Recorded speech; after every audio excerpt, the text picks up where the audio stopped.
السلام علیکم سامعین، 11 شوال المکرم کی تاریخ شروع ہو چکی ہے، 9 اپریل ہے۔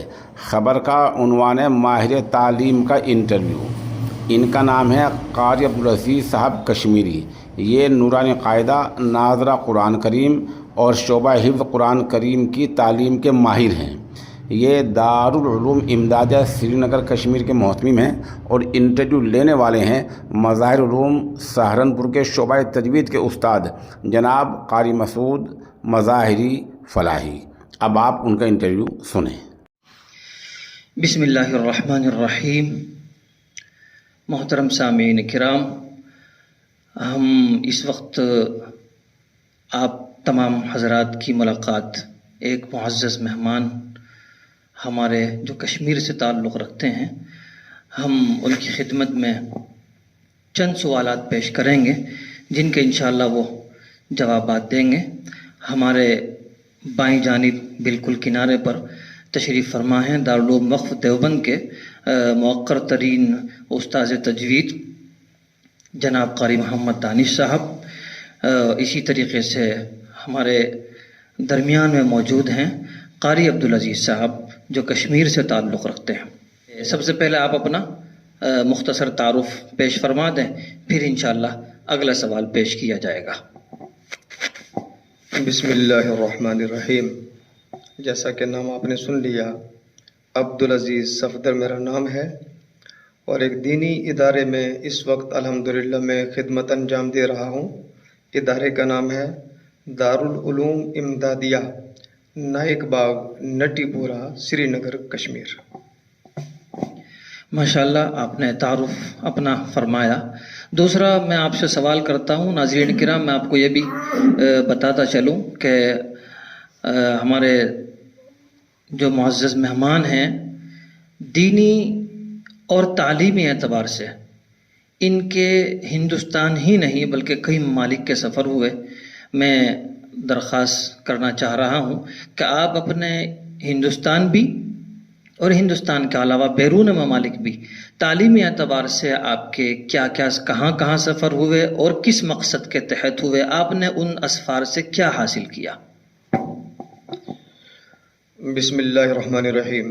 جیسا کہ آپ نے فرمایا قاری صاحب کہ ہندوستان اور ایشیا کے کئی ممالک، اور ان میں جو ہمارا ایک لگاتار 18-19 سال سے تعلیمی سفر ہوتا رہا جو الحمدللہ اب بھی جاری ہے، اس میں تعلیم پر غور و خوض کیا گیا، تعلیم کے بارے میں فکریں، خاص طور سے جو ہمارے مدارس کے اندر جو طلبہ نورانی قاعدہ یا ناظرہ پڑھتے ہیں یا بعد میں حفظ کرتے ہیں، تو یہ ناظرہ کم وقت میں کیسے ہو جائے، پکا اور بہتر کیسے ہو جائے، پھر حفظ قرآن کریم جب بچے قرآن کریم کو زبانی یاد کریں تو دیر پا ان کے سینوں کے اندر قرآن کریم محفوظ رہے، ان سب پر ہم نے الحمدللہ کام کیا ہے۔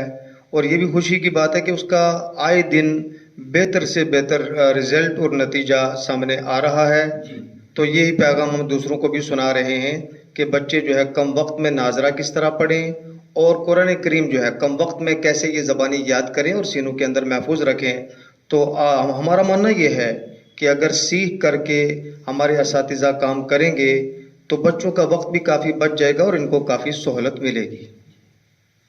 میرا جو سوال تھا وہ یہ تھا کہ آپ نے کن کن ممالک کا سفر کیا اور کیا تجربات حاصل کیے، وہ بھی فرما دیں۔ جی، تعلیمی سلسلے میں اپنے ہندوستان میں یوں مان لیں کہ کشمیر سے کنیا کماری تک جو یہ نامور ادارے ہیں، ہمیں جہاں بھی پتہ چلا کہ قرآن پاک کی تعلیم مضبوط ہے، حفظ مضبوط ہے، دور اور گردان کا جو سلسلہ ہے وہ بھی کافی بہتر ہے۔ ایک تو ملک کا اس کا کیا، دوسرا پڑوسی ملک ہو گیا، تیسرا یہ نیپال، بنگلہ دیش وغیرہ یا کچھ اسی طرح جو ممالک ہیں جہاں جا تو نہیں سکے، وہاں کے بعض حضرات سے یہاں پر ملاقاتیں ہوتی رہیں تو وہاں کی معلومات بھی حاصل کی۔ اسی طرح سعودی عرب کے اندر بھی کچھ عرصہ رہنے کا موقع ملا کہ اہل عرب قرآن کریم کو کیسے یاد کرتے ہیں، تو الحمدللہ وہاں کی چیزیں بھی ہم نے حاصل کی اور آئے دن یہ سلسلہ جاری ہے۔ اور ابھی ارادے کے اندر کئی اور ممالک کا سفر کرنا باقی ہے. آپ اس کے لیے دعا فرمائیں کہ اللہ تعالیٰ وہاں تک آسانی کے ساتھ پہنچنے کے انتظامات پیدا فرما دے.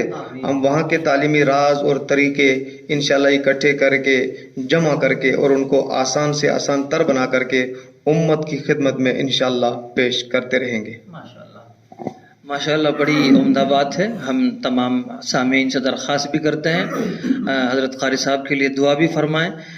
ایک سوال یہ ہے کہ آپ نے جو ان تمام ممالک کا سفر کیا، ان تمام جگہوں میں، مدارس میں اور دیگر ممالک میں سفر کر لینے کے بعد آپ نے اپنے تجربات کی روشنی میں ایک نورانی قاعدہ جو مرتب کیا ہے، بس آپ ہمیں اس نورانی قاعدے کی شکل بھی دکھا دیں، اور اس کے ساتھ ساتھ میں یہ بھی عرض کرنا چاہتا ہوں کہ اس نورانی قاعدے میں آپ نے کن کن چیزوں کا خیال رکھا، یہ قاعدہ دوسرے دیگر تمام قاعدوں سے کس انداز سے ممتاز ہے، اس کی خصوصیات بیان فرما دیں، اور یہ بھی بیان فرما دیں کہ یہ طلبہ کے لیے کتنا مفید ہے. جی، اس سلسلے میں یہ کہا جا سکتا ہے کہ تعلیم کو مضبوط بنانے کے لیے جب قرآن کریم کی سب سے پہلی سورت نازل ہوئی، اقرا بسم ربک الذی خلق، ایک تو پڑھنا، چند آیات کے بعد الذی علم بالقلم. ہمارے ملک کے اندر اقرا یعنی پڑھنے کا دورہ ایک بڑے عرصے سے چل رہا ہے. تو بالقلم کے بارے میں ایک مسئلہ تھا کہ طلبہ کے لیے تحریر یعنی لکھائی کی کوئی آسان شکل سامنے آ جائے. اس سلسلے میں ہم نے جب کئی ممالک میں دیکھا اور وہاں کی معلومات حاصل کی، جیسے بنگلہ دیش ہے، ماشاءاللہ شروع سے ہی مکاتب میں بچوں کو پڑھنے کے ساتھ ساتھ لکھائی کا جو معاملہ ہے یہ سیکھنا اور حاصل کرنا ضروری ہے. اسی طرح ملیشیا وغیرہ. تو ہم سوچ رہے تھے کہ اپنے ملک کے اندر بھی یہ سلسلہ شروع ہو جائے، مگر کوئی شکل سمجھ میں نہیں آتی تھی. تو پچھلے 8 سالوں سے ہم نے کوشش شروع کی، کیوں نہ ایسا کیا جائے کہ فی الحال طلبہ کی آسانی کے لیے ایک ایسا قاعدہ ترتیب دیا جائے کہ جس کے اندر لکھائی بھی شامل ہو. چونکہ نورانی قاعدہ جو ایک ہردوئی سے چل رہا ہے، پہلے جو لدھیانہ سے چلا تھا، مولانا نور محمد لدھیانی رحمۃ اللہ علیہ نے اس کو مرتب کیا تھا. پھر یہ آگے چلا تو شاہ ابرار ہردوئی رحمۃ اللہ علیہ نے کئی اکابر سے، اساتذہ سے مشورے کر کے تو اس کو اور آگے بڑھایا. تو یہی جو نورانی قاعدہ ہے جس کے اندر 27 تختیاں ہیں، اس کے اندر ہم نے الحمدللہ جو کام کیا ہے، ہر تختی کو پڑھنے کے بعد اس کی لکھائی اور لکھائی کی بھی آسان شکل اس وقت آپ کے سامنے یہ پیش خدمت ہے. تو طریقہ کار یہ اپنایا گیا کہ طالب علم اپنے پاس پینسل اور ربڑ ساتھ رکھے گا، جہاں کچھ لکھنے میں فرق ہو جائے گا تو اس کو مٹا کر کے دوبارہ لکھ سکتا ہے. اس کے اندر کاغذ بھی ویسا ہی استعمال کیا گیا. آسانی یہ ہے کہ 2 یا 3 لائنوں پر بچہ پینسل پھیرے گا، باقی دیکھ کر کے لکھے گا. تجربے میں یہ بات سامنے آ گئی ہے کہ جو اس انداز میں نورانی قاعدہ پڑھنے کے ساتھ ساتھ لکھ بھی لے گا تو عربی کی کوئی بھی عبارت، قرآن پاک کی کوئی آیت، حدیث کا کوئی مضمون، کوئی دعا لکھنا اس کے لیے آسان ہو جائے گا. بلکہ یہ چیز بھی سامنے آ گئی کہ کئی بڑی عمر کے لوگ جنہوں نے پڑھا تو تھا اور لکھائی پر محنت نہیں کی تھی، تو وہ بھی اس قاعدے کو دیکھ کر کے تو اپنی تحریر کو جو ہے بہتر بنا رہے ہیں. الحمدللہ اس میں بھی بہتری آ رہی ہے. ماشاءاللہ آپ کے اس جواب سے یہ بھی معلوم ہوا کہ گزشتہ چند سالوں میں، بلکہ ایک دہائی میں ایسا ہوا کہ لکھنے کی جو مشق تھی وہ مکاتب سے بالکل ختم ہو گئی، جس کا نقصان یہ ہوا کہ ہمارے فارسی میں، عربی اول میں، دوم میں آنے والے جو طلبہ تھے ان کی تحریر اور ان کا املا کمزور سے کمزور ہوتا چلا گیا. ماشاءاللہ یہ بہت عمدہ بات آپ نے ارشاد فرمائی کہ پڑھائی کے ساتھ ساتھ لکھائی بھی اس قاعدے میں موجود ہے. اور میں یہ بھی آپ حضرات کے سامنے عرض کرتا چلوں کہ پڑھائی سے، صرف پڑھائی سے انسان کی زبان، بچے کی زبان اور سماعت 2 استعمال ہوتے ہیں، اور لکھنے سے بصارت بھی استعمال ہوتی ہے، دماغ بھی استعمال ہوتا ہے اور ہاتھ بھی استعمال ہوتا ہے. تو اس طریقے سے ہمارے جہاں کم حواس استعمال ہو رہے تھے اب زیادہ حواس استعمال ہو رہے ہیں. جزاک اللہ. اب یہ ہے کہ آپ کے جو ادارے میں ہم نے سنا ہے کہ پہلے آپ کے یہاں نورانی قاعدہ 2 سال میں مکمل ہوا کرتا تھا بچے کا، اب سنا ہے کہ وہ 5 یا 6 یا 8 مہینے میں مکمل ہو جاتا ہے، ذرا اس کی بھی وضاحت فرما دیں۔